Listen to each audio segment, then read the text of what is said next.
Hello, everybody. Welcome to this Whoa. Warhammer Online developer discussion. We've Max, and put some weight a on. bunch of people who did work at Mythic, and they've willingly All right, volume going up. agreed to come to do a developer talk with us. So I'm going to introduce everyone. First, we have Josh Drescher. Hi, Josh Drescher. I was a toilet cleaner at Mythic in 2008. I'm kidding. That was Max's example of a possible job that one of us might have had. I was a producer at Mythic for the Warhammer Online Age of Reckoning project. Excellent. And now we have Jeremy Dale.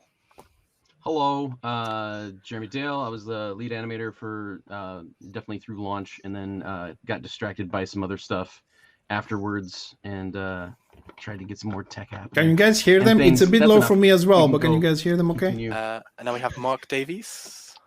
Hello, everyone. Mark Davis. I had several titles on Warhammer. I think the last one I had was content director, or yeah, it was content director, but that was same as producer. I was at Mythic for like 10 years, a long time, a lot of titles. Awesome. Now we have Vincent Hatcher.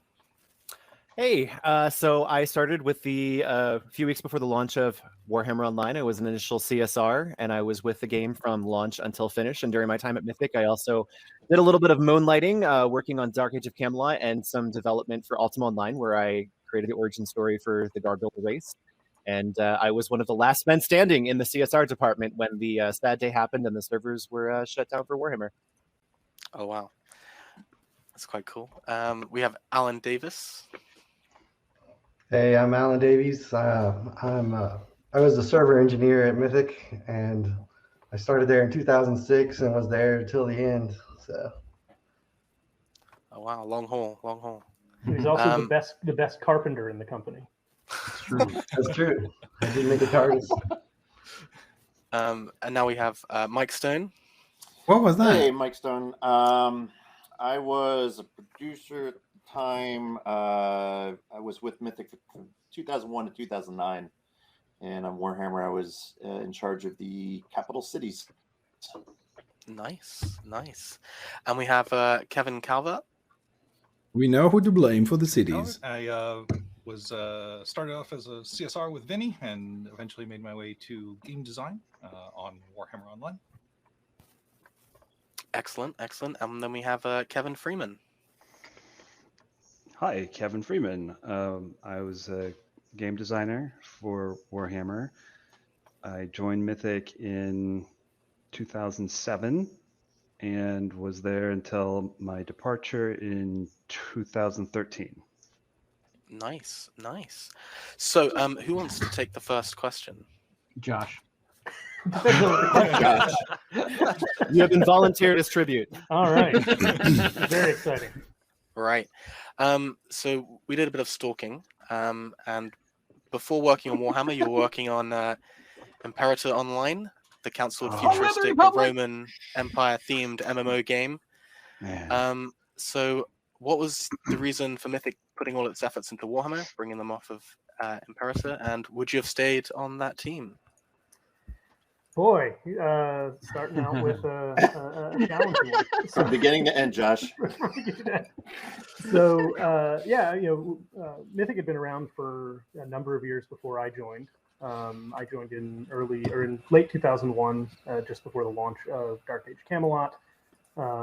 Imperator was our follow-up project to Camelot, and I joined that team at the tail end of development. So I can't speak with any authority about all the initial conversations that were had, some of the decisions that were made, but we wanted to do something that was very different from Camelot, so something that was much more focused on kind of the single player experience. Like, it's still an MMO, but much less PvP, much more PvE, much more sort of collaborative and so forth, much thicker in terms of narrative.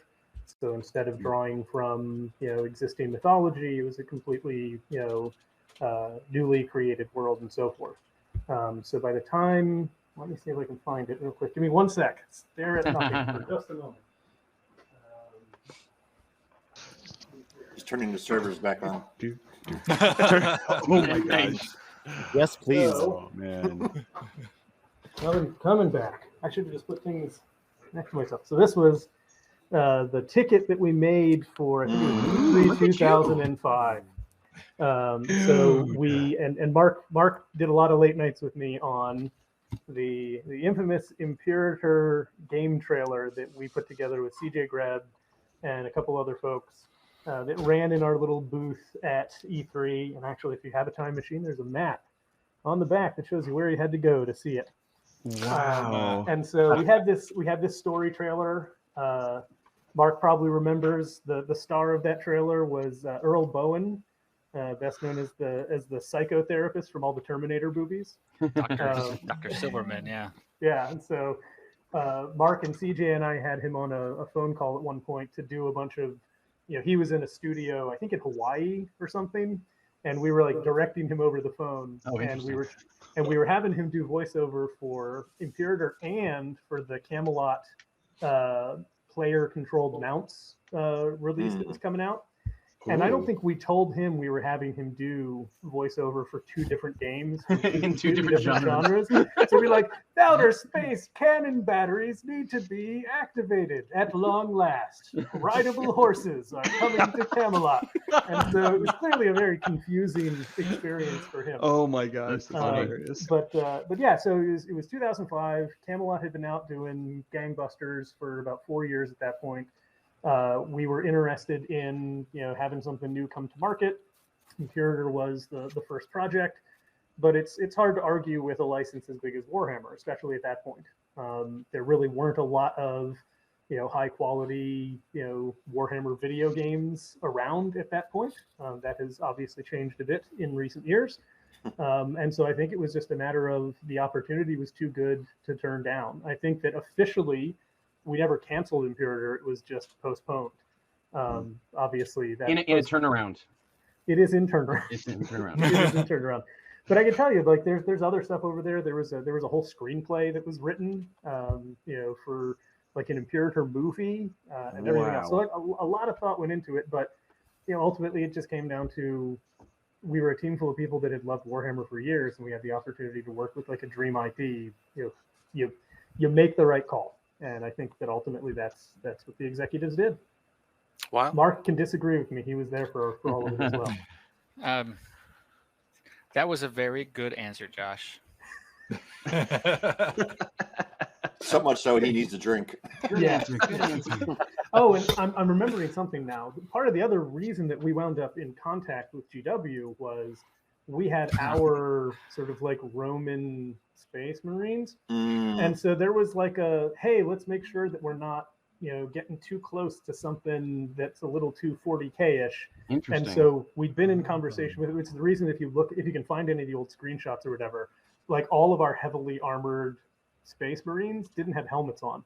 So they're wearing like giant crazy battle armor with exposed tiny little bobbleheads. And part of it was like the Space Marine helmet is part of what makes you a Space Marine, from a lawyer standpoint. So there was some of that also, I think. Yeah, I think Paul Barnett had been a friend of Jacobs for a long time. Mark Jacobs, the CEO of Mythic, and this was the door that I think let a lot of those conversations really start happening. Mythic leadership started meeting Games Workshop leadership, and it opened the floodgates for that to happen. Yeah, because I did find a video of Paul talking about the old Warhammer Online project. Oh, the original. Roll the clip. It's actually been made private now, so I can't view that. So, and that was only in the last year, so someone's actively turned that off. Interesting. Yeah. Imperator actually wasn't canceled when we started Warhammer. Right. It was Warhammer was slowly cooking. Imperator was still going, and we had that E3, and I think that was the moment when we decided, okay, Imperator's not the thing we want to chase. We want to chase Warhammer. And after that E3, and it was like the impressions that we got from the fans and the media wasn't as exciting as we had hoped. And I remember coming in, I was late that day, riding the elevator up, and somebody said to me like, like, what a day, right? And I'm like, yeah, Tuesday. And it was, and I was working on Warhammer, and suddenly we had a ton of devs joining our team. Oh, geez. It was a flood of people. And we were still really early. If you remember, Alan, I'm sure you remember this. we were rewriting the whole engine. Like we had taken Dark Age of Camelot and yanked all of the server code out, and we're rewriting it. And by we, I mean not me at all. All the people. Just Alan alone in a dark room. Yeah. Now I remember that day as well. The folks who had been working on Imperator, a bunch of us went over to, I think it might have been Brad Derrick's apartment. We went to somebody's apartment and their wife wasn't home, and we drank all the liquor in the house. Wow. And I remember we were watching Chappelle's show, and just like we were drinking our way through it in like reverse order of quality. Oh. So we're like, guys, we're down to like a quarter of a bottle of Malibu coconut rum. Is everybody still sad? And the answer is yes. All right, into the rum we go. Oh my gosh. Yeah, I remember being called into a large office. I can't remember what floor it was, but there was basically, I think, the Imperator team. And at first we're all like, I forget what other studio at the time was like mass layoffs and they were locked out and they couldn't go back in. I think we were all like, are we next? Like, what's going on? Yeah. Oh, that was who was that? That was the studio that did oh shoot, I keep wanting to say Variant, but it was the one that was made by the folks who made EverQuest, who were making like the sequel to EverQuest. Oh, right. Mike Wyatt was there. It was the studio he had come from. EverQuest Next or whatever. It wasn't. I mean, it wasn't literally EverQuest Next. It was the spiritual successor to EverQuest. It was like that return to hardcore MMOs. And I'm blinking on the name. It's Vanguard. That's what it was. That's it. Yeah.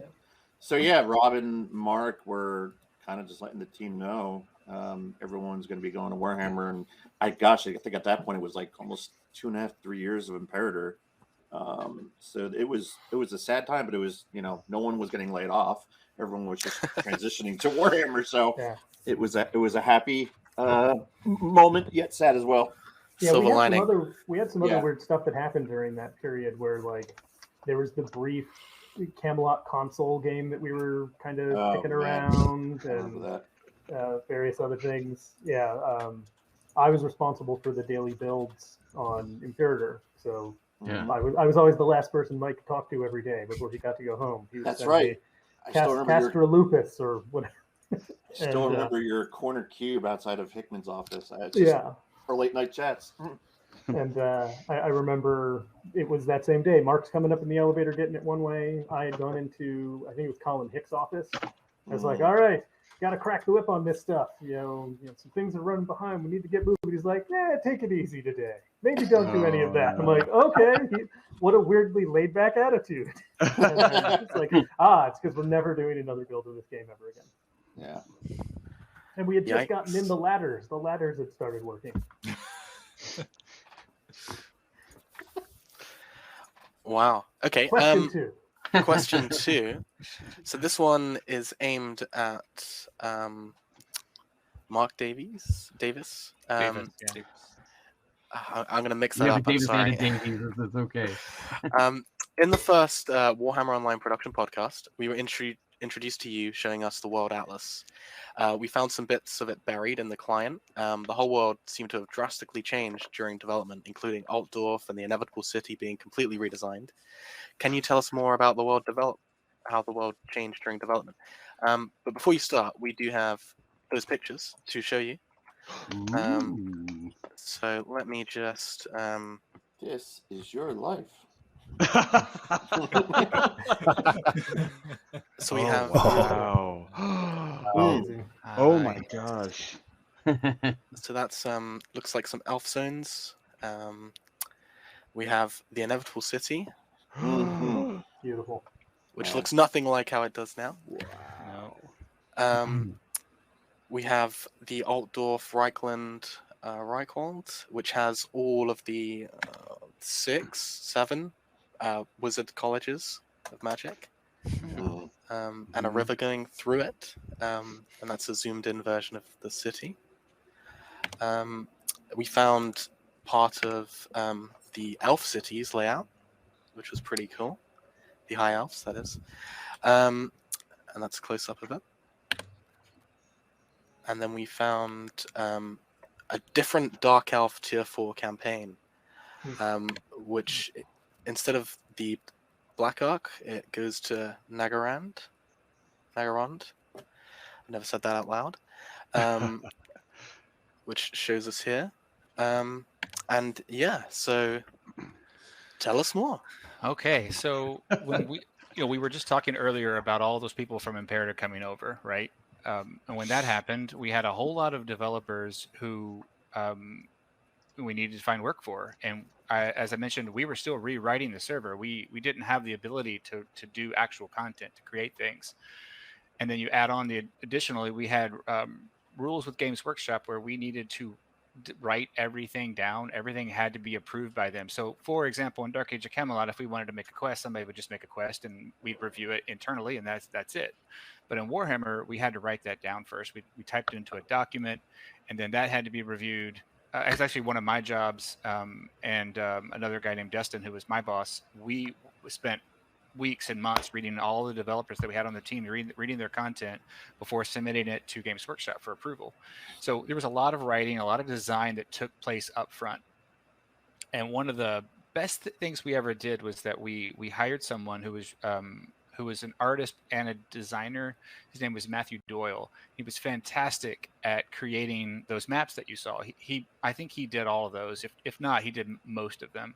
Someone may have taken it over after he left, but for the most part, the maps you're seeing, he drew, and it was, like any other design, he would do a pass at what we'd have a meeting, we'd talk about ideas that we liked for a particular area, and he would draw those, and then we would back and forth it with the team, and then we would write documents, and maybe they'd change a little bit, and then we would write designs for them, and so what you're seeing, I think, in many of those cases are the aspirational where we started. That's generally what we like to do, I think, in games, is we like to start with a thing that we would love to do.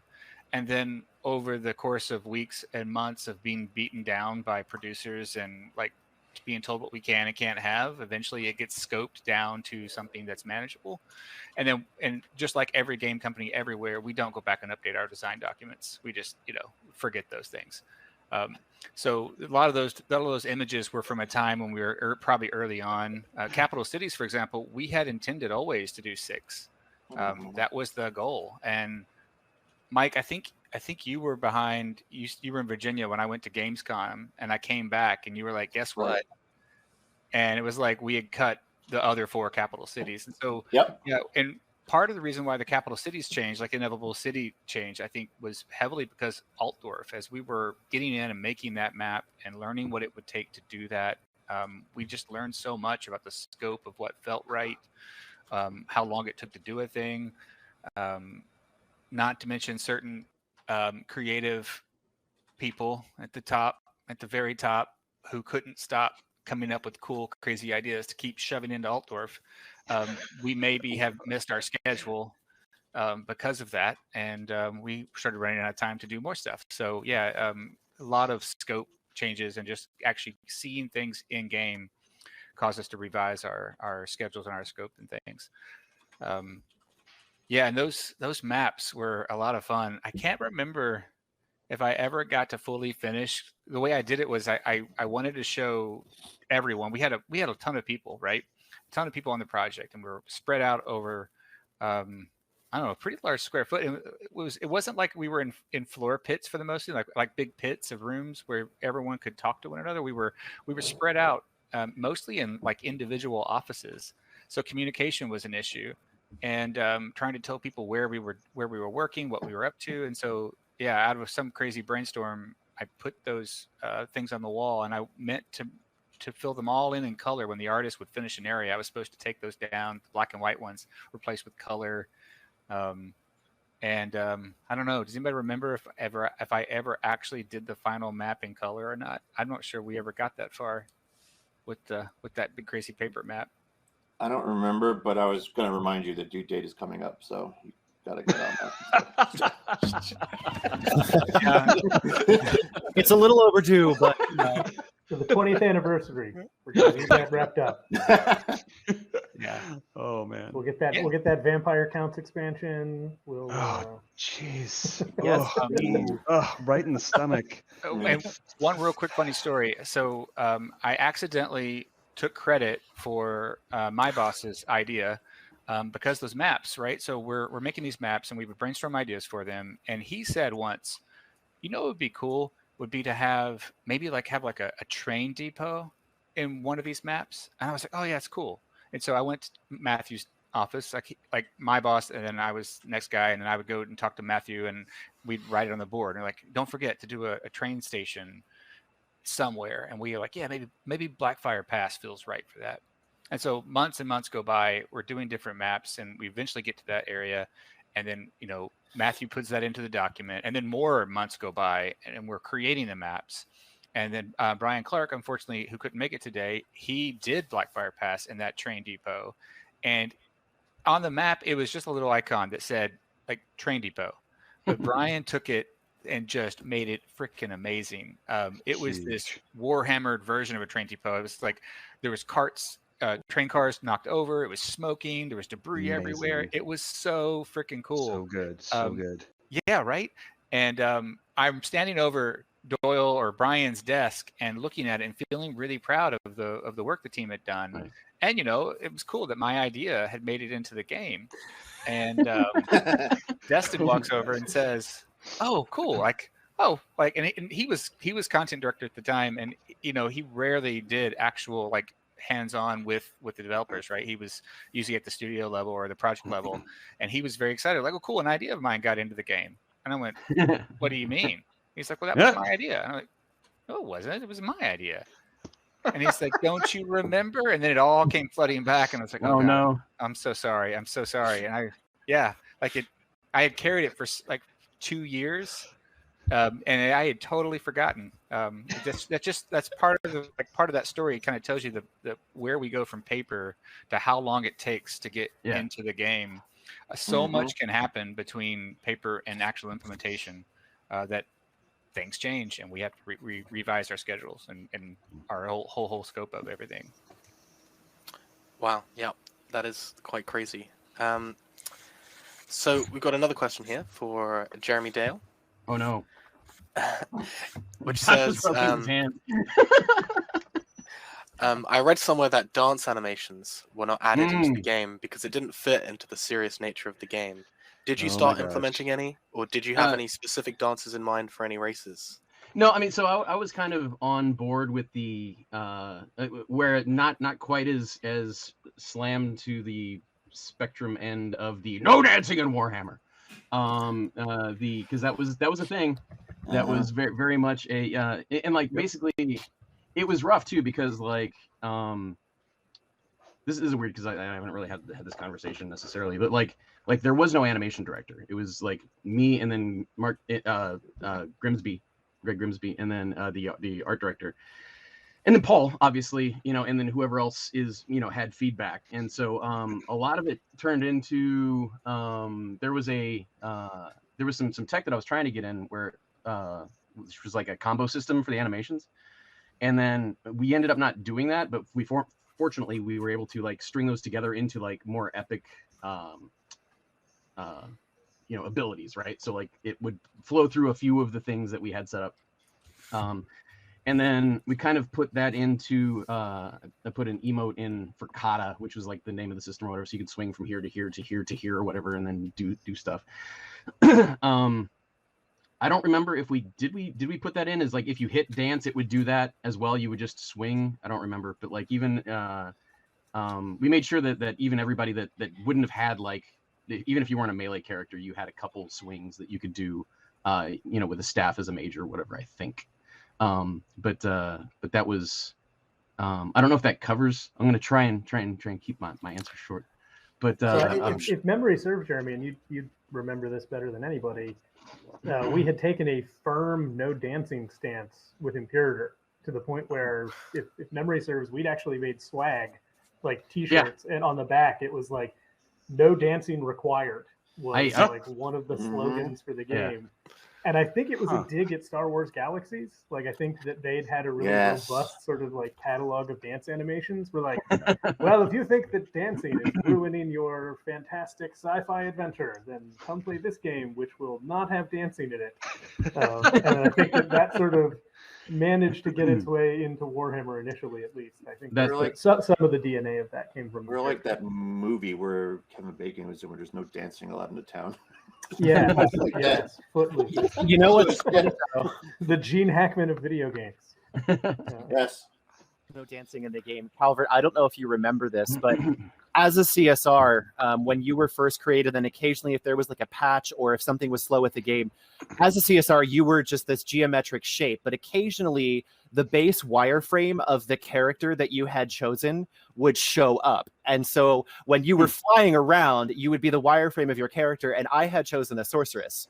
And so there was occasional times where I would be flying through the game sky and the wireframe of my sorceress would reappear and she'd be going like this as she was flying through the sky because she was doing like the running animation. So it was almost like an indirect dance in the game. Probably the fall animation. That's fun. Yeah. Yeah, like a fall, but it's a run at the same time. Like it's trying to combine multiple animations. Yeah. There was a lot of that. That's funny. A quick thing, just since animation, one of the things that was, because like Warhammer is very grimdark, right? Is a thing and very serious, and they take it very seriously. Or especially at that time, there wasn't a lot of goofing around, and so like there was some stuff where we made a very specific choice to not do super flashy things and just try to do powerful things. So like that's why there was no like until we got to like the like the witch elf or whatever, there wasn't a lot of like crazy spin kicks, or fancy stuff. What is that? Nice. He brought the sketchbook. But so like with the because like a dwarf isn't going to do a backflip when he hits somebody with an axe, right, or whatever. And so like there were some people that were like, these animations feel really like, because there was like Lineage and other things that were out at that time, and people are doing crazy cool things with like giant stuff. Quick note to like just a props to the effects guys. We worked really closely with them too on a lot of this stuff, and there was a lot of figuring out weapon trails and stuff is really hard, and making that stuff look good, and they did a great job of working with us on that stuff. So great, fantastic. All right, so now we're over to Vinny, which is how much power as a CSR did you have to help people? Like what could you have done to really upset someone? Oh, the question is not so much how much could I have done, but how many times did I? It was really interesting because there were so many of us in the beginning. With the launch of Warhammer, I mean, I feel like it was a couple hundred of us that were hired, I feel like. And, it depended on what tier you were, because we did have multiple tiers. There was like your introductory tier 1 CSR, tier 2, and then I think tier 3 or tier 4 was the cap. And so in the beginning, a lot of it was like you were just a stewardess. You were kind of like, oh, I'm so sorry, I'll follow feedback. But as you became more of a veteran, you started to be privy to, okay, well, what happens when you have to action somebody? And we didn't so much have like in other games, you have a jail where you would send somebody if they were in violation. It was more so you had the ability to make yourself visible if you had to. And so we were kind of like ghosts. And I will never forget, there were multiple times where people were using bots, or if they were one of the many a plethora of violations that you could perform. You had commands that you were given based on your permission level on what you could do. And if I remember correctly, one of them was like freezing a character and not allowing them to run away. And there was a moment that I will never forget. It was me and 2 other CSRs, because it was a group of about 10 players, and they were using bots and they were spam farming, macroing, all this stuff. And it was on, I think it was by the ocean somewhere. And we showed up and we decided, how are we going to do this? And so before we made ourselves visible, we were a little bit like, all right, let's make them squirm. So we froze them before we made ourselves visible. And so you had these characters, and we were watching the chat log, and they were like, what's going on? Oh my God, I can't move. I think the game is crashing. And then all of us went visible at the same time. And the people were like, oh, expletive, like, oh God, they caught us. And so at that point, that was where you could choose like, okay, well, this is the severity. You could suspend an account. You could limit what they were able to do. You could actually like, hold them for review. So, you really were held to a very high standard because you weren't supposed to make yourself visible unless absolutely necessary, and it was not in a massive public space. Like, if one of us ever went visible in Altdorf, I think Todd would have come over and had a talk with us. But you know, you could suspend accounts, put them on review. You could also interact with their mail. You could restore and delete items. And you know, there were times, depending on the, and this is one thing I loved about the job, was that if they were being really abusive, you were able to make that call of like, what level of restoration or what level of service are we going to provide, you know, because it's a two-way street. You know, if they're going to be super abusive and they're going to be super mean, then you had that discretion to make, okay, well, what does this institution or this instance merit? What is the minimum possible service that I can provide that still gets them functional again, but is still like, so I can get out of this as quickly as possible. Yes. Yeah. I remember Calvert and I had many conversations because when he became quest lead, and, you know, we would tons of times people would be like, well, I want this, I want that. And I'd be like, well, what can we do for this quest? And even when we were both CSRs, you know, it was interesting when because you would appear, and then if you were not higher up, you would have one of the higher tiers show up, and watching them do some of the things that they did, it was definitely like there were people that we had to ban and emails that we would have to answer about that. So you had a lot of power, but it was limited by permissions. So thankfully you really couldn't, like, if you decided to go crazy, you would get caught. I mean, we had a system. Oh, sorry. So I was going to not just the CSRs had those accounts. Pretty much all the developers did. The difference was none of us were properly trained to use them safely. And so I remember I had been dating my now wife for a month or so. And I invited her over to the studio after hours one night to give her a tour of like, this is what we do. And so this was back during the tail end of Imperator development, but Camelot was live. And so I remember walking her around the game, and I'm my little invisible, you know, glowy ball of power. And I take her over to the player housing area because that was much more in her like wheelhouse of interest.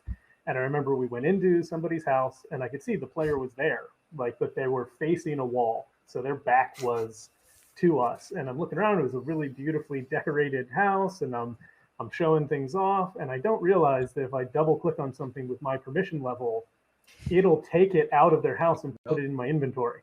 And so I'm like, oh, look, they've got a dragon trophy. They've got a dragon trophy on the wall. So I'm like, oh no, it's not on the wall anymore. And so I panic and I fly straight up in the air at CSR speed. And I don't know why, like, I'm invisible, but I was like, if I run away, nothing bad will happen. And then I fly away, and I'm like, almost all of these houses are completely identical from the outside. I realize it's in my inventory, and I'm like, okay, this date is now about me finding this one house. Oh my Before gosh. that dude turns around and realizes that his dragon trophy is gone. So I'm going like door to door, trying to look for, like, please don't log out, dude, because if you're not there, I won't know which house this is. And we were able to find it. I couldn't remember what wall it was on, so I just put it on a wall and left, and then just sort of like crossed my fingers. I'm like, well, if somebody from the CS team comes and kicks my ass tomorrow, then I know I put it in the wrong house or whatever. But as far as I know, nobody ever found out until today. The last little anecdote I can tell you, it isn't one of the more powerful things that we have, but we had the ability to check chat logs. And when you were investigating someone, that was one of the things that you had to do. And I don't know how many times I would be helping somebody, and of course, when they're talking to a CSR, they're like, "Oh, thank you so much, CSR Soul Race, you're so great." And I remember there were a few times where I would help someone, and I would be reading their private chat logs, and they'd be like, "Oh, this guy's a freaking idiot. I'm gonna milk him for everything I got." And there was this one time where this guy was like, "This must be some pimply-faced teenager in his mom's house, and blah blah blah blah blah. I'm gonna get all the money in the world." And so when I was helping him, I was like, "I'm so sorry, but unfortunately, I'm unable to restore everything. However, I can give you this one item back. And oh, by the way, I actually have a bachelor's degree, and I do not live with my parents." Ouch. There's a lot of fun Yeah. stuff you can do as a CSR, but We won't even go into the role playing. there were a lot of people who enjoyed that part of it, though. You know, they had a lot of questions, you know, related to role play. Where did he go? Yeah, he disappeared. He went was invisible. being silly. He answered his question and he's gone. I'm role playing a CSR again. Gone invisible. So they would got they would banned. talk to you and they would assume based on your name like what type of character you should be, and so mine was a kind of gruff sounding one, so they always assumed I was a dwarf, and so they would always get into the dwarven role play if they could, and it was a lot of fun. I thought that was a very good part of it. But I was also focused mainly on the quest side of things, and so a lot of times they had very lore specific questions towards the quests and all that. And were you trained for that? Yes. So initially I started, I think the first 6 months or so, just as normal CSR, kind of worked my way through the tiers to tier 2, as most of us did within the first few months. And then at some point it kind of, I guess, I was taking a lot of these tickets, or I, was reporting a lot of bugs and all that kind of stuff regarding the quests, public quests and all that kind of stuff. And as that kind of came through, eventually they said, hey, we've got this kind of guru spot that we always have someone doing. And at the time it was Matt Kukovic was the quest lead for us. And it's sort of a very Sith-like thing. There's always a master and an apprentice, and they hadn't had an apprentice for a while, and so they were like, well, you're it now. And so then he trained me for about nine months to a year. He went on to become a designer for Ultima Online, and when he went to do that, they offered me the position, and this was kind of getting to the point where we had been through, I think, 2 layoffs at that point, so we were running a little low on available apprentices. So, but it was really interesting training under Matt, because he had originally kind of started with Dark Age of Camelot, and then he had to write a lot of the kind of guidelines for us, and it was, how far can we go to help someone unbreak a quest when they're having problems with it right now? Yeah. And how much do we bug report this, essentially, like turn this into a bug report? What information are we supposed to give, and all that kind of stuff. And as quest lead, I sort of built up a backlog of stuff that, like, I've reported this hundreds of times at this point, but like these are such minor problems that have workarounds, and sometimes that workaround is just having a CSR come along and like unbreak the quest for them. And that was, as far as we were concerned in CSR, as in CS land, that was a problem. But given that by that point we were also really, I don't want to say we were low on, but the numbers were reduced in the number of folks that were in development. So it was difficult to kind of catch up on a lot of these things while still working on a lot of the stuff that we were working on at the time. And that's how I ended up getting the power to submit a lot of fixes. And so there was about a period of like 6 months or so where I put together somewhere close to about 400 or 500 bug fixes that were all pretty minor. None of these were something that was like, oh, everybody notices this, but they were, small things where people could get stuck on a quest if they did something really specific. Like there were specific steps that they had to do to get stuck, because most of the big things got fixed, So That's good. It was an interesting position. It sounds like a never-ending job. All right. So, Alan Davies. Yeah. Okay. Yep, that's right. So when Warhammer Online launched, it didn't have the most stable launch, unfortunately. I heard that during a fortress siege, guilds were able to crash a server on demand to restart the battle. So what kind of panic moments did you have, did the server team have after launch? Yeah, we had lots of panic moments. I don't know. I just remember one of the bugs that we were having a problem with was when just so many people get into a battle like that, like it's sending UDP packets like exponentially, trying to say where everybody was, and it was just overwhelming the servers, and they would like crash from so much. But yeah, it was some late nights there in the beginning, and it was hard to push. We were spending every single night to get this thing launched, that they would bring in food for everyone, for weeks on end, and we're like, and then we launched, and they were like, things are crashing. So it was tough. It was definitely a tough road to go down. I feel like I brought up some nightmares. Yeah, Alan, I think you've forgotten. It wasn't weeks on end; it was months on end. We were doing 6-day work weeks for a couple of months, and it was like catered food, three meals a day, breakfast, lunch, and dinner. Yeah, it was nuts. You know where else you get 3 meals a day? Prison, and it's basically the same experience. One of the code bug things that I remember we fixed. I forget how many months afterwards, but there was people would say that it felt like our UI was a little slow, like a little not. It had like a kind of a delay, or it didn't feel very reactive, I think was how they would describe it. And I forget who the programmer was that found it, but I don't believe it was one of the early veterans. I think it was a relatively new person who found something. Scott. What was it? David Scott, I think, found it. You know where I'm going, right? Like, yeah, it was a big delay in the code. Yeah, it was a delay built in from the days when Rob Denton, our I guess he would be chief operating officer, I guess. Vice president, yeah. Vice president, yeah. He pretty much ran the company. Like, Mark ran the business, Rob ran the company. But when Rob was early on, he made a MUD, and that's what the code for Dark Age of Camelot and later Warhammer was initially based on. And there was a delay to keep people from spamming the server built in, and that delay made it to Warhammer. And it was just it just took it out, and suddenly everything felt really great.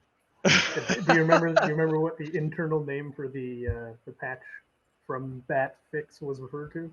I don't. That was the Jesus patch, because it was going to make everything better. It was going to fix problems that Camelot had for 10 years at that point. It was going to make Warhammer better. It was going to descend from the. I don't know that we actually ever told the players that we had found this thing. There's another one that it was in there. I can't remember if this made a Warhammer or not, but I know for sure it was in Dark Age. There was a command called vid refresh. Do you remember this? Mm-hmm. And the community swore by it. They swore it, like, oh my gosh, vid refresh. It makes sure it clears your video memory and makes the game run so much better. And it was empty. It was a command with it would print text back to you saying, video card refreshed, but it literally did nothing. It's like the gaslight command. It was not intentional. It wasn't something we did to like fool people. It was did because I think it was started and never finished. Sure. And people found it and started using it, and yeah, it never was. Developers are genius. That's great. Wow. Okay, so we have another question for Josh. Now, I don't mean to be mean, but so it says Karazak Karak 8 Peaks. Josh, in the Warhammer Online production podcast number 3, titled Tier RVR Explanation, you said to us that we would be able to fight and capture Karazak Karak. What happened? Well, I think that's already been answered in some of the earlier responses from Mark and Mike and so forth. So jump in and provide any flavor you've got there. We made those production podcasts with what we were aspiring to deliver and what we expected to deliver. There was really, with limited exceptions, there was nothing that ever went in there that we weren't expecting to deliver. But we also made them over the course of multiple years. And so you'd often go back and look at earlier podcasts and so forth, and at the time, there wasn't any expectation that these things would like live forever. Like, YouTube existed, but I remember at the time we were uploading them to the old like Google video. Like, YouTube wasn't part of Google yet, and we were actually distributing the podcast through. It was like the file burst system we were using, which is crazy. All of them are still out there somewhere. Like, right. There's still a server that we don't have any control over, that EA doesn't own, and all that data is still on there. But the intention was that they would be kind of ephemeral, that we'd come out, we talk about, this is what we're thinking of doing, this is the aspirations we've got. It was supposed to kind of be like the beginning of a conversation. Over time, that starts to interact with reality. And, we were acquired by EA partway through development. And so in a lot of ways that was great, but in other ways it meant we're now we're not an independent company anymore. We're now part of a publicly traded enterprise, and a lot of what we say has to be much more carefully vetted and so forth. And you also then have obligations to get the game out inside of certain windows of time. And so a lot of the same pressures that resulted in a ton of hard work that went into things like those other capital cities not making it into the formal release, which is why I love to see that the community has kind of resurrected those with Return of Reckoning. I was more than a little happy when I saw that, because I know how much work had gone into it, and that it didn't get put aside callously or with indifference. It was necessity, and that's pretty much the answer for why didn't X get into the game. Why didn't we launch with Choppas? Why didn't we launch with Slayers? Because we needed to get the game out, and our intention was bring all that content in. We had long lists of plans to make sure that we make the experience whole for players, and that's sort of the promise of MMOs in general, is that this is not a fixed point in time where you deliver the product and it's done. That it can be an organic and ever-expanding thing, and the intention was, through free expansions, continue to add more and more content over time, and really kind of build it into the full promise. So that's my answer there. But by all means, folks who were more directly involved in those decisions, please correct or clarify. Yeah, cool. If nothing else, Warhammer Online had a lot of potential, and it was really sad because I was there until it shut down. It was really sad to see that go away. That like there was all that potential that we had, and I'm really happy to see that somebody has carried on at some point. So I think that's good to see. Agreed. At least. And so yeah. I'm very excited to see whatever you guys got.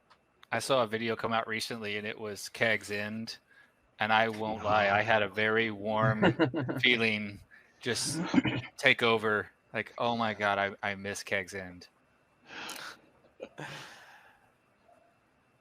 Great. So let me just go through. I've lost where I was.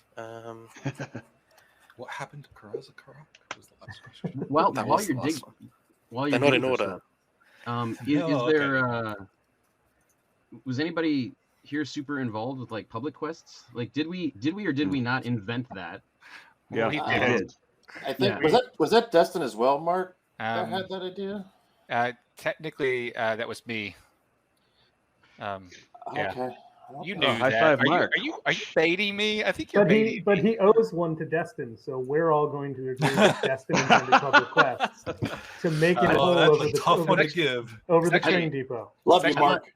It's actually kind of a funny story how Public Quest happened, because it was early on in design, and we got some pretty brutal feedback from our president. Me too.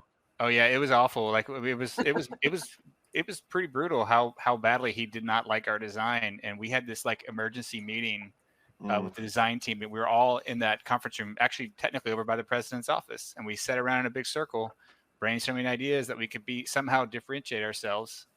And I didn't say anything the entire meeting, which is, you guys know me, it's pretty unusual. But I had this phrase in my head that was I was kept thinking, and it was like quests that come to you, quests that come to you. And I walked out of the room, walked into Doug's office, and Doug was sitting at his desk. Chris Lynch was literally laying in the floor, his head against the wall. And I said, hey, Doug, I got an idea. And I started drawing what would later become the chapter 2 dwarf. Was it Dwarf or Greenskin? I forget which one, but it was the one near the dam where there was a forest and there were dryads, and you end up fighting a big dryad at the end. If you remember that one, I want to say it's chapter 2 or chapter 3. That I started drawing trees in a forest, and I said, what if when you walked in this forest there were dryads there, and there was like, you have to kill 10 of them. And Chris was like, oh, okay, yeah. What if when you kill those, like a boss would come out? And then we started drawing that. And then Doug was like, yeah. And what if there was like a reward system that we could add on, so that, you'd want to do these things over and over again in the entire area? And then like, it was just piece by piece, we turned it into the public quest system, which was funny too, because we had a term already in Warhammer called public quest. If you remember, it was, or any of the early designers, Mike, do you remember how we actually had public quest? That was to code. but it was for encounters. It wasn't anything related to what would eventually become. Yeah. So we tried, the designers, I was on the design team, so we thought we were being clever. Alan, I'm so sorry for what I'm about to say. We thought we were going to like trick the programmers into thinking we weren't actually adding scope by giving it a name that was similar to something else we were doing. So we, instead of calling it like something new, like the event system, we decided to call it Advanced Public Quests, because we're not asking for a new system. We're just asking for something that's a slight iteration on the thing. And it was unrelated completely. And we needn't have bothered because the programmers immediately loved it. Like everyone liked the ideas when we started pitching it. Can I just tell you that as somebody who came in after all of that, having to learn the difference between PQ and APQ was really frustrating. Kevin, I tried to get that out of the document. I remember so many times reading those documents and saying, take out the word advanced, please. That it's no longer relevant. Like wait, but we had a template. We had a document writing template, and they were always, the template was APQ. Like, we couldn't get rid of it at that point. It was ingrained. I just remember like worse was. Oh, go ahead. Even worse was we had very little access to a lot of the documentation as CSRs, and especially like coming from the quest side of things, of having to like, why is this broken? And all I've got are like show commands in the game. So, I've got very little to work on here. We barely even had access to like the what was it called? Felix or Oscar or any of those tools. Oh man, Didn't even have access to any of those things. And we're sitting there like, how do we figure this out? Like, all we can do is in-game run commands. And so we're looking at this stuff and trying to figure this out. And then when you would see APQ and you'd be like, oh, wait, what does that mean? Is that different? Whole thing was just world blown open. Like, oh god. But like as a player, that was I'm very, very happy that we did that. Because one of the things we had an early, I don't remember if it was an E3 demo or we had or like from like the previous year, but it was like a dwarf starting area where there was like a goblin camp and you had like a wall and you had to go out and do the stuff. And there was a guy that would spawn at the fire, and there was just a line of people that was like had to kill the guy. And I'm like, why? Look, I'm here when it happened. Why do I even need to contribute damage? Like, just give me credit and make the guy run away. We drove him away, and then like, why does he need to die and stuff? And so like I'm not, that's just a stupid anecdote. I didn't do anything about the system, but I remember being really loud about that. Like, can you find something? So great job on making it be awesome for that whole thing. Like, that was. And I think another thing is that it wasn't entirely that it was a brand new system that nobody had ever done anything even similar to, but because like we had the encounter system in Dark Age of Camelot, which was very, very similar to the public quest, but it was missing a lot of the key parts or the key features that really make public quests good, and like really the innovative part that they eventually became, which was stuff like the UI, how the UI handles the different stages of the public quest, how we handle the reward within that system, and all that kind of stuff. And that's where we could like really, I say we, you guys, because I like Kevin, I was there kind of on the tail end of things, where we really kind of took things to the next level and so really made it something very, very interesting, not only for players but also for other developers as well, because I see a lot of other folks trying to copy the public quest system, and some of them not quite there. Kevin made a ton of our public quests. Like, you made so many really cool ones in Empire and Chaos. I remember many. Hey, thanks. Yeah, there were so many good ones in there. I was just thinking about the Witch Hunter one you did, where I was just thinking about that too. Oh, get out of my head. I love that public quest. That was so good. Getting the player put onto that pyre was probably the most frustrating thing because of the varying heights of our races, and that was a lot of fun. Do I have sound again? Yeah, we can hear you. Oh yeah, okay, sweet. No, I was gonna with the APQ thing, Calvert. Do you remember when we were trying to hypothesize what the hell APQ stood for, and one of us was like, "Oh, maybe that means alternate public quest," and there's like a sub step of things you have to do. Is we would get so philosophical trying to figure out what the hell that meant. Meanwhile, we could have just walked upstairs and asked, right? Well, So- on Graveyard Shift, not so much. Yeah. And interestingly enough, not only Graveyard Shift, but also one of the things that ended up happening, unfortunately, I think, well, I can't say unfortunately, it's just for better or worse. The company became very much siloed around that time, you know, so customer service really kind of kept the customer service, and we sort of had to drive things up the ladder because we were just, you know, it's like, don't bug the developers, don't try to, you know. Kevin, I want to jump in real quick. You're totally right, and it wasn't. I think it happened way sooner than what you're saying. I remember there was one. It's one guy's fault. It's one guy's fault, and which is terrible to lay all this on one person. But Jeremy, yeah, it was all your fault. No, there was a guy. We were all about having customer service supplied a lot of our developers. Like a lot of people came from, myself included, elevated through there. So of course we liked the idea that Mike, you and I both came out of it at the same time. We really wanted to champion it, that everyone talks to everyone.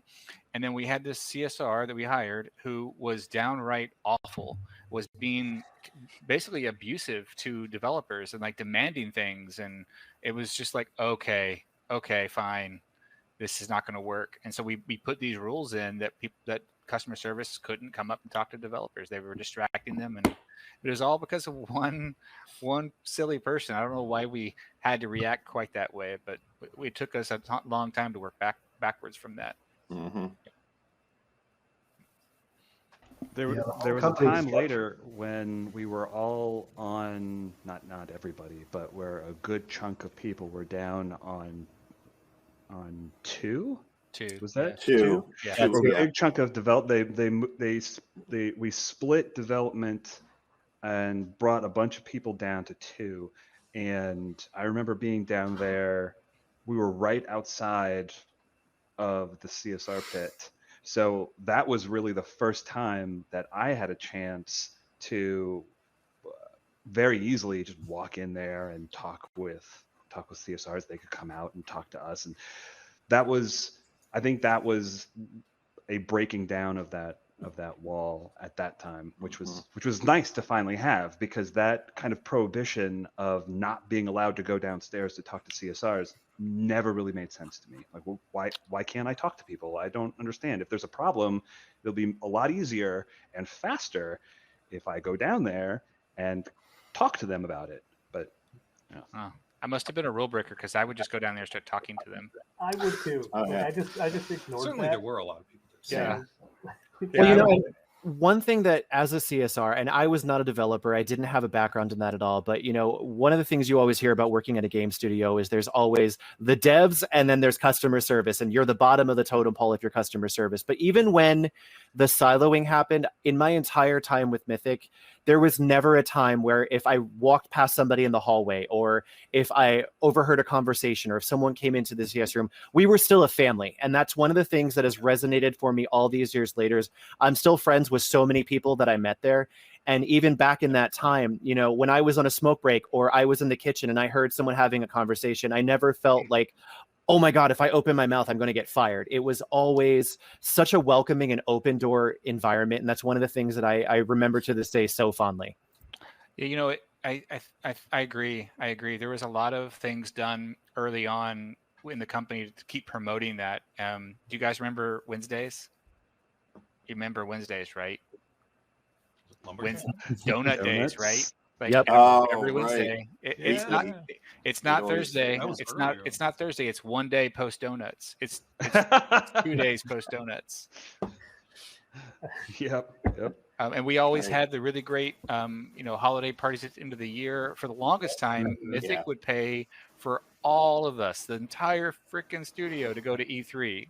How many hundreds of thousands of dollars was that, right? That was a lot of money to send the entire company. And they didn't have to do that. They sent everybody, including customer service. I was that was my first trip to E3 was as a customer service rep, and being blown away that the company would give me that opportunity and pay for everything. It was wonderful. And they technically had us all work.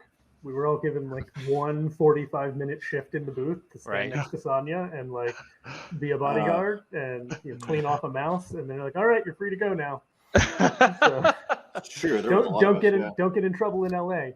Josh, I need to find that video that you and I made that first, because we went together that very first E3. I have you on VHS somewhere. You and I walking around E3 together. Oh yeah! Wow. VHS. Yeah. I remember how fancy the launch party was. That was amazing.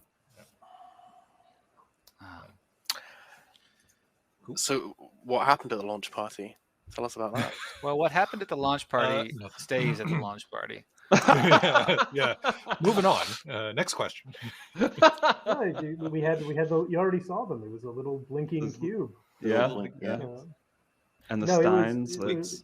It was downtown a thing too. Yeah, everybody got dressed up, and they picked us up at the office in big buses and drove us to the venue. And open bar, weird cover band. Like I remember the musical choices was peculiar. Definitely. Yes. I remember there were a lot of talks about getting different bands, like big names, and there were even some MCs that we were trying to get. Like at one point, I think we were trying to get Shatner to come out and be our MC. And oh my gosh. God. Yeah, I remember sitting in Hickman's office, him and Paul, maybe you, Josh, were all in there, like brainstorming people that we could bring out. You know what? In some ways, what was more fun than the Warhammer launch party was great. I have a lot of great memories, but it's mostly a blur after like about my 4th or 5th drink. Right. But, do you remember the rock band party that we did? Yeah. The age of rocketing. Age of rocketing. Yeah. That was awesome. I've got a lot of pictures of people dressed up in the full 80s, rock band style. You still have that? I have some photos. Yeah, it's some good ones. I had like a blonde wig or something going on. But... Nice. Yeah, the studio had this. I can't remember. Was it on 3? It had like a game room, and there was always Cutler, myself, and I think Ari. We'd always just jam at Rock Band like at lunch every day. Nice. Good times. I think that was on 8 because on our lunch breaks. Yeah. On our lunch breaks, we would be like, "We're gonna sneak up to the dev floor and we're gonna go play Rock Band." Right. It was one of those up there. So I remember they built out a soundproof room for that. Yeah. Wow. Impressive. It was not soundproof enough. 23 low-res seconds of the launch party is in the chat if you want to relive a bright red evening of your life. Wow. I still have pictures of myself dancing, and I don't remember because I definitely was on my 5th or 6th cocktail at that point. Yeah. Oh. I thought we said we were going to keep this like. Well, what's amusing is you can see really the only thing you can make out is all the glowing ice cubes everywhere. You can see these little points. I think when it first pans by, that's Andres like just looking at an ice cube in the palm of his hand. I don't remember if I was there. Like, was I out of town or something? I don't remember what. We had parties all the time and didn't tell you. Nice. That's fair. To be fair, per Josh saying that they didn't tell me, it's because that I would have been, obviously, it would have been fine if I went. I just always needed an invitation because I'm broken that way. And so like, oh, you guys got together again without me. Like, will you just come over and like? There literally was like we were all given these giant golden tickets. For the launch party, and like they're like, you better have your ticket. I'm like, everybody knows everybody. We're not gonna like.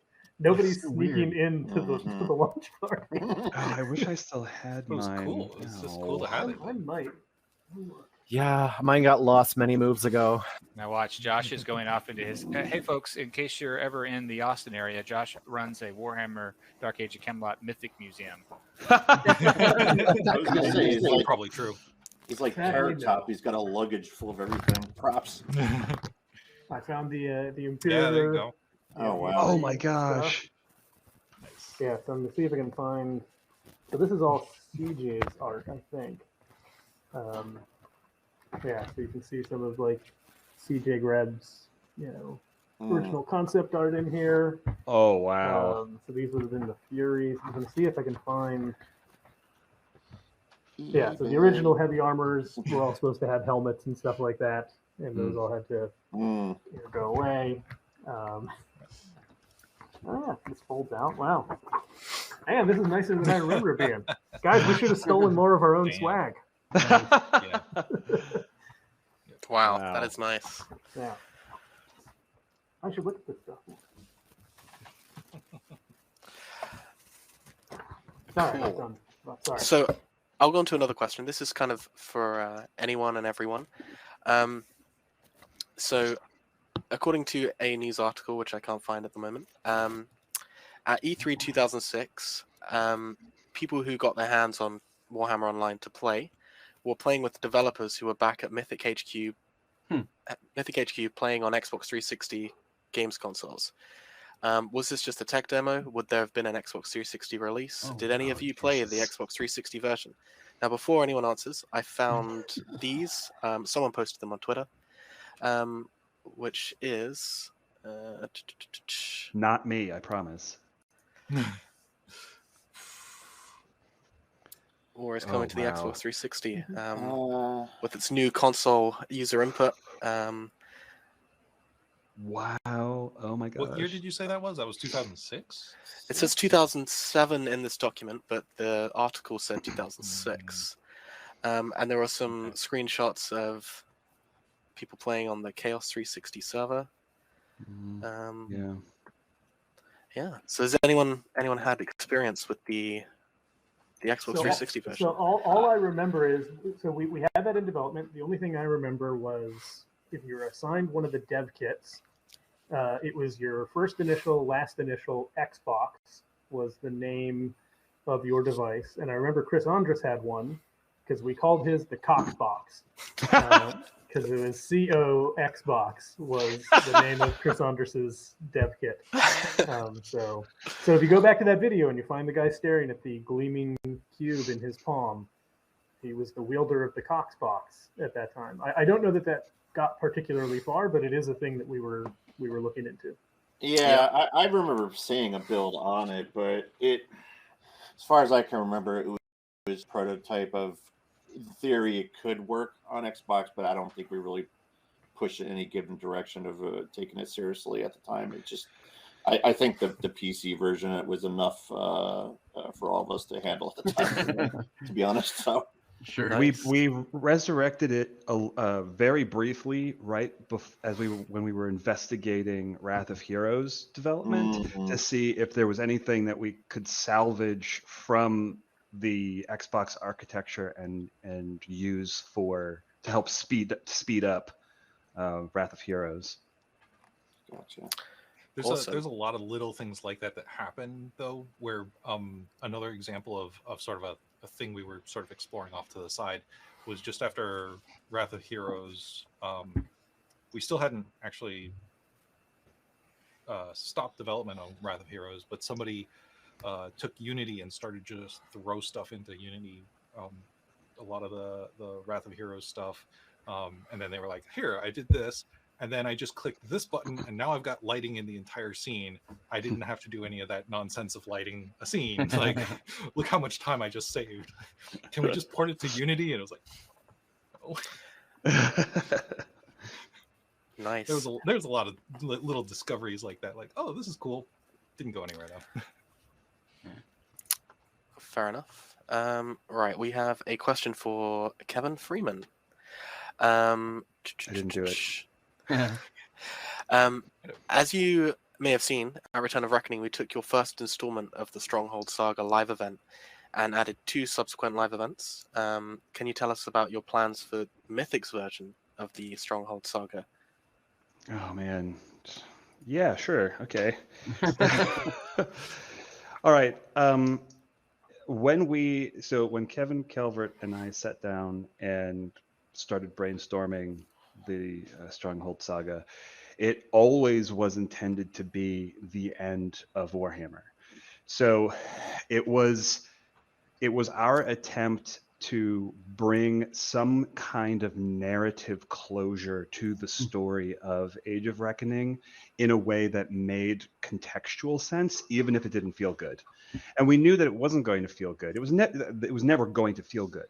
But there have been so many MMOs that just ended. Like one day you're playing and the next day the server shut down. We didn't want that to happen. We wanted there to be closure.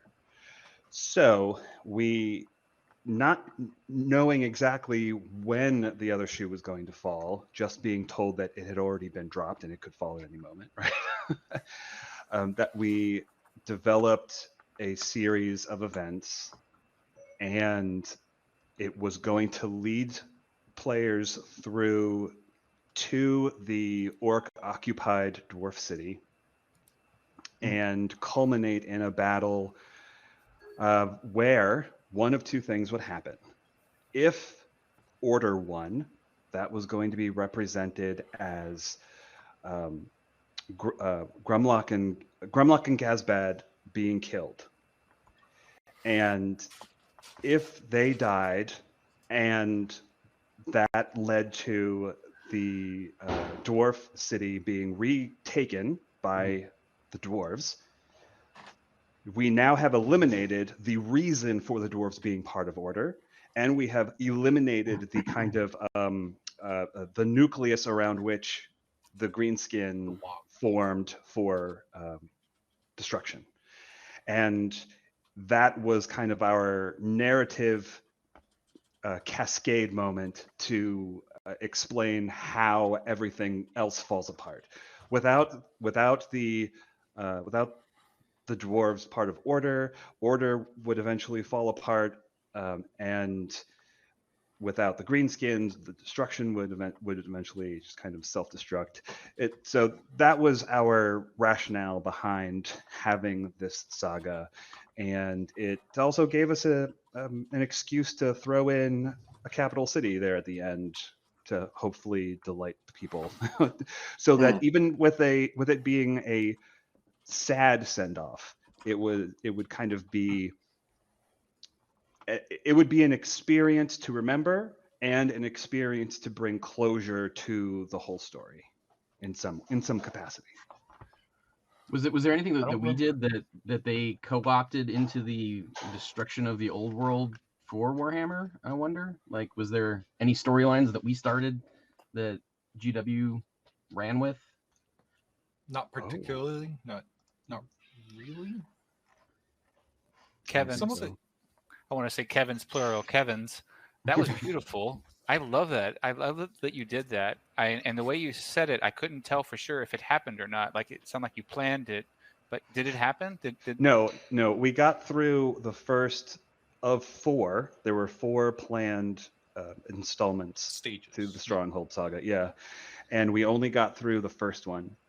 We didn't even get all the way through the first one before the event was still running when everything was the rug pulled out. Sounds so beautiful.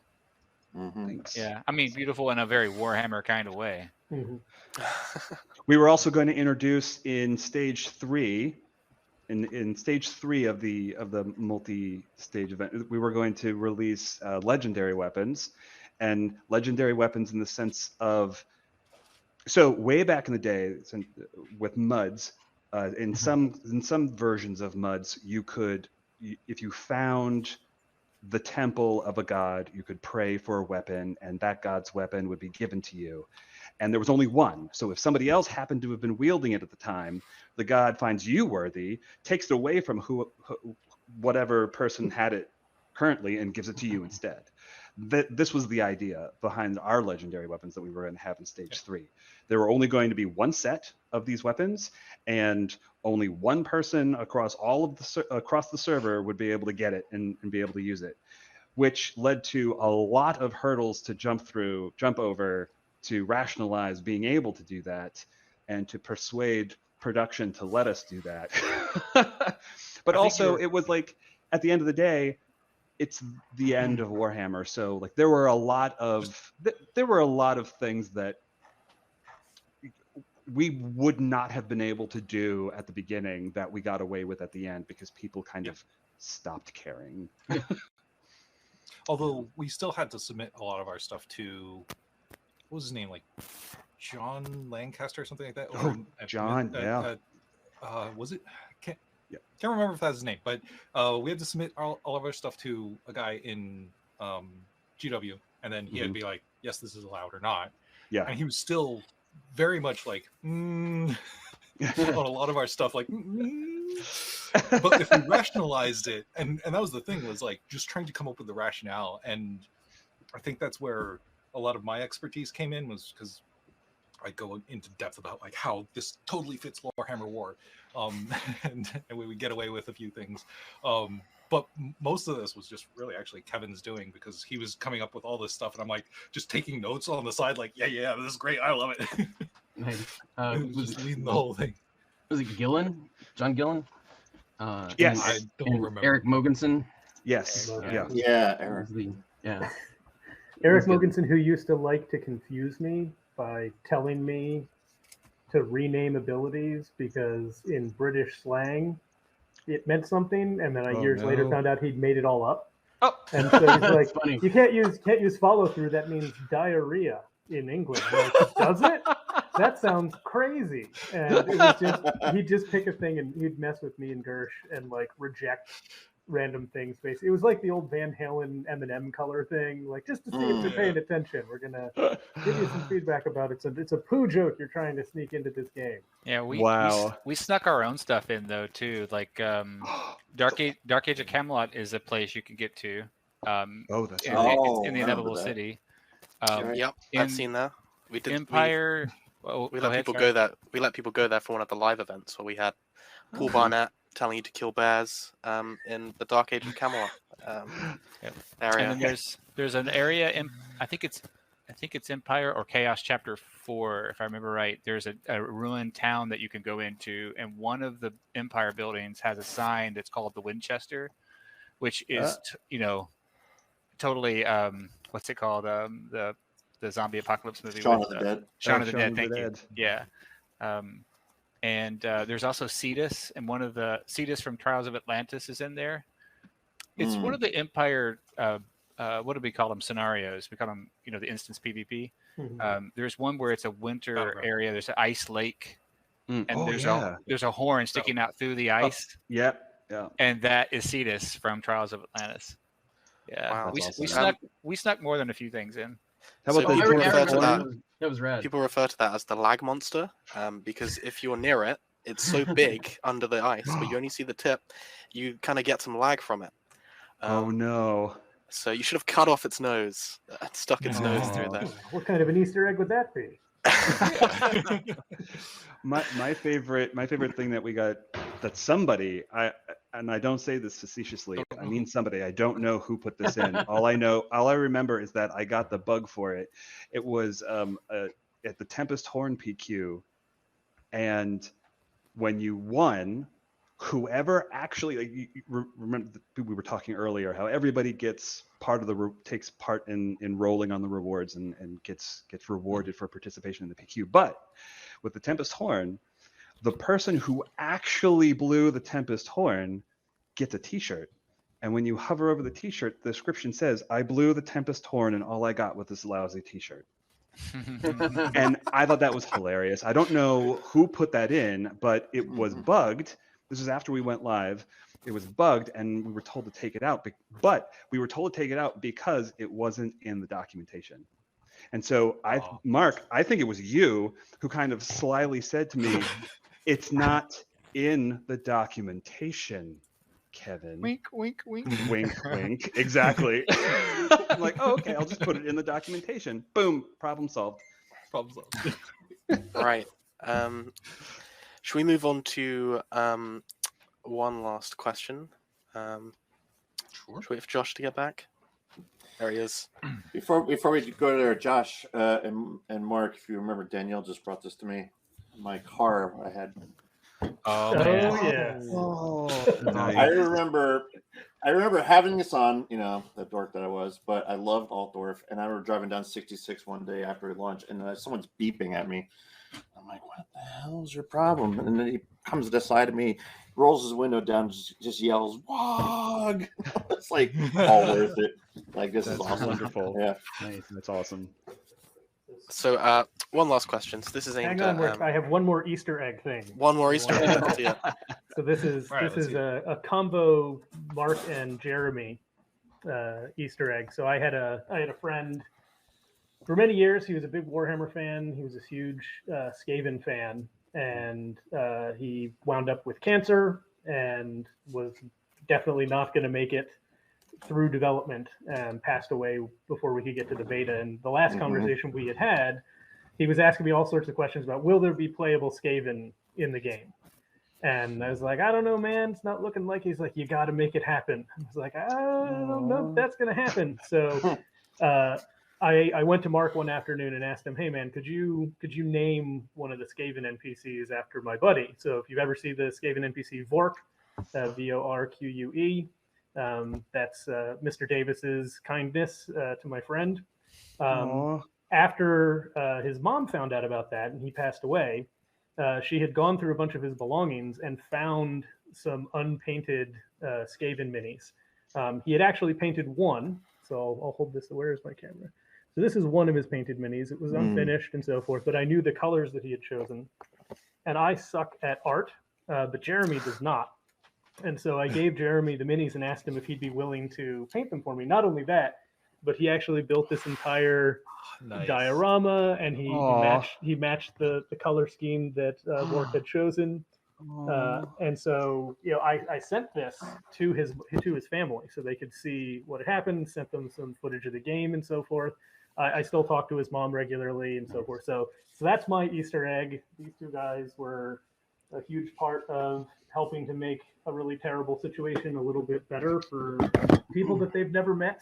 You brought some joy to those folks at a really sad time. And that's wonderful. So there you go. That's my feel-good Warhammer Easter egg. And Vork lives on because of you guys. So, And I think that's that's wonderful. That's the most best little story to end on. Best Easter egg. Amazing story. Kevin Calvert, you were one of the only handful of people that were left when Warhammer actually shut down. Before you moved with the Dark Age of Camelot and Ultimate Teams to Broadsword, can you walk us through the feel Mythic had in the office on the day of shutdown? All the players have experienced it from in-game. You know, what was it like from the inside? It was really tough, actually.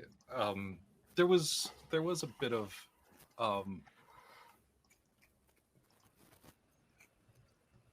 nobody really wanted to just kind of break down on it and just be like, yeah, okay, this is happening. So there was a lot of like celebrate the good and celebrate the fun that we had and all that kind of stuff. So I think it was like the day before the actual shutdown. I can't remember if it was the day before or if like shutdown was happening late enough that we had started early in the morning. But we had a bunch of folks just start logging in as on our CSR or our gems or whatever, our GM, what have yous, and we started just doing stuff. Like we would spawn in crazy amounts of monsters. We would, give people stuff to just like have some fun basically. And a lot of it was just, how do we sort of mess with this and just do things a little bit, just to remember all the good things that we had in the game. And there was definitely a moment from my perspective, at least, where myself and a few other folks, I think James Casey was still there. I don't remember, but that's who I think it was who was with me. But there's a couple of us that we went off into one of the parts of Chaos Waste, and we just started spawning like every single monster that we could think of that we were just like, oh, this is cool. Oh, do you remember this one? And then like we'd spawn it like, oh, that was Demon Prince that so and so made or whatever. And it was fun to do, and it was really like it was a moment of like, should we be like capturing this for posterity's sake? So like there was a lot of screenshots that were taken. There were a lot of just like we're so sad to see this go, and we really don't want to have to do this, but like it's not in our control anymore. So how did everyone else find out about the shutdown? As in, like, these guys here. Did you? Oh, I was on complete other side of the country. I was in Seattle, and it was sad for me to know that the place where I got started. I spent my first 10 years. I had never planned to leave Mythic. It was never like if you look. I mean, I think if you'd asked me if I thought I'd ever move on, I would have probably said yes. But I bled Mythic. I loved that company. It's a whole long story about why I left, but so when I heard the shutdown, it was a really sad day for me. I texted a lot of my friends who were both there. Kevin, I think I was probably texting you that day, and also maybe a little secretly also hopeful that I could finally convince Kevin to come join me at ArenaNet. But one thing I wanted to say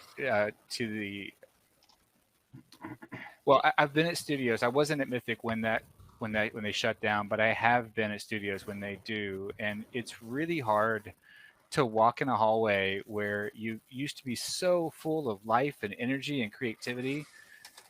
It's actually giving me chills right now thinking about it. It's hard because when you walk around those quiet hallways and all those moments are coming by, it feels so, I don't know, empty and sad because of all the creativity that lived in those hallways and all the buzz that used to be there. And it's it's hard even now to even talk about it all these years later.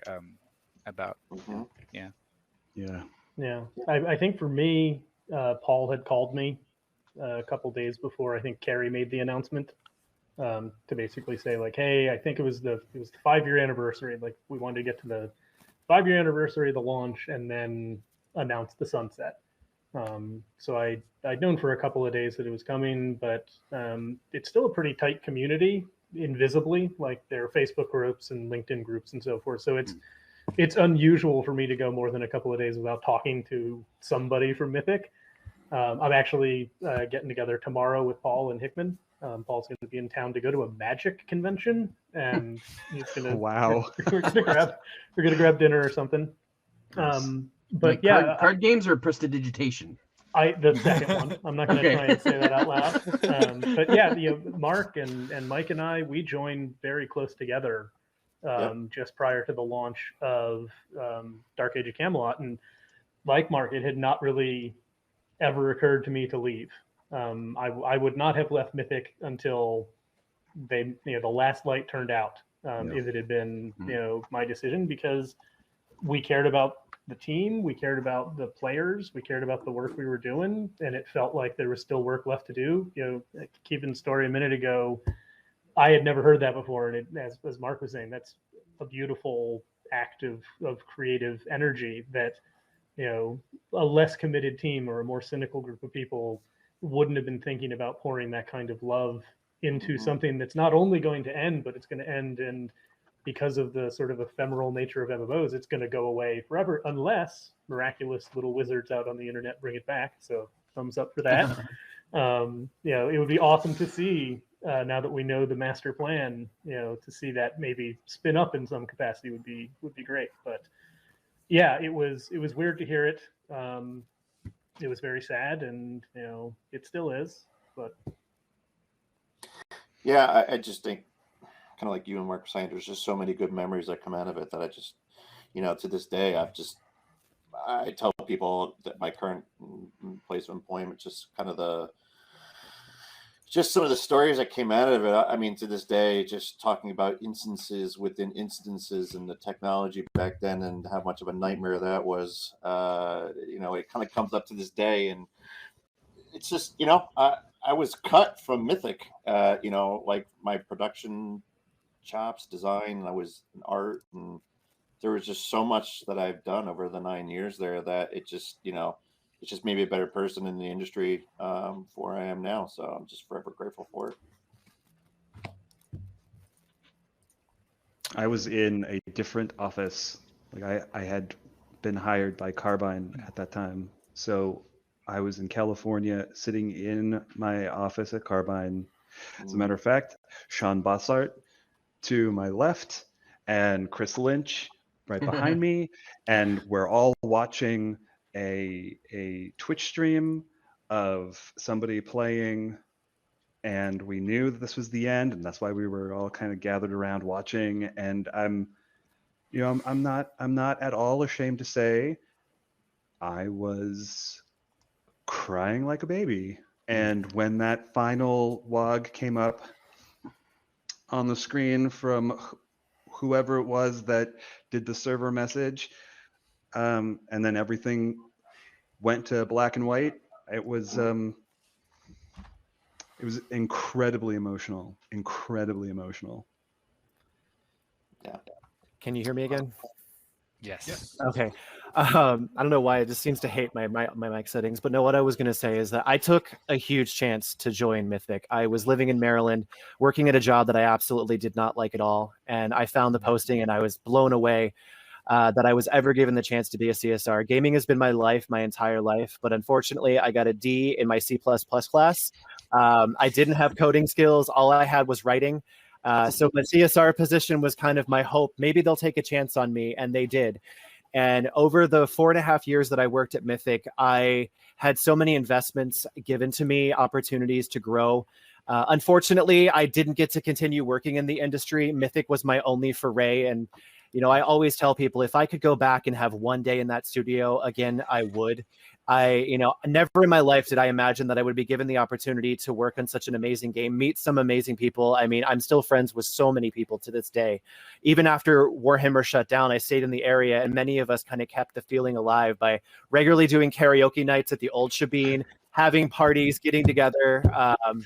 It was a time like none other in my life. And like everyone's kind of said, that the end of it was, you knew it was coming. In the CS room, we were let go before the final shutdown, but in the time going up to it, we did the same thing. We helped everyone with the same amount of passion and dedication. And we, at that point, there was like maybe 13 of us, I want to say.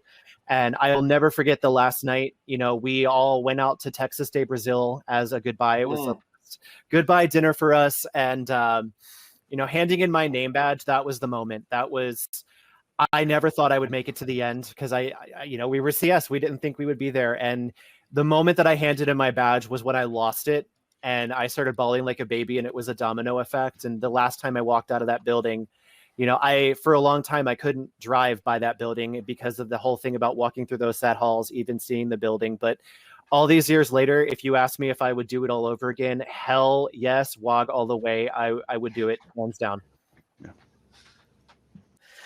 Cool. So thank you everyone for watching. It's been a pleasure to chat with all these amazing guys who worked at Mythic and on Warhammer Online. And maybe we can do something like this again one day. So thank you very much. Yeah, thank you, Thank Max. you. Thank you. Thank you so much. Alrighty. It's an amazing thing that you guys are doing, and if we haven't said it before, say it now. It's a real testament to the quality of the fan base and the dedication of the players and the impact that the game had, and can't thank you guys enough for what you're doing. So keep it up.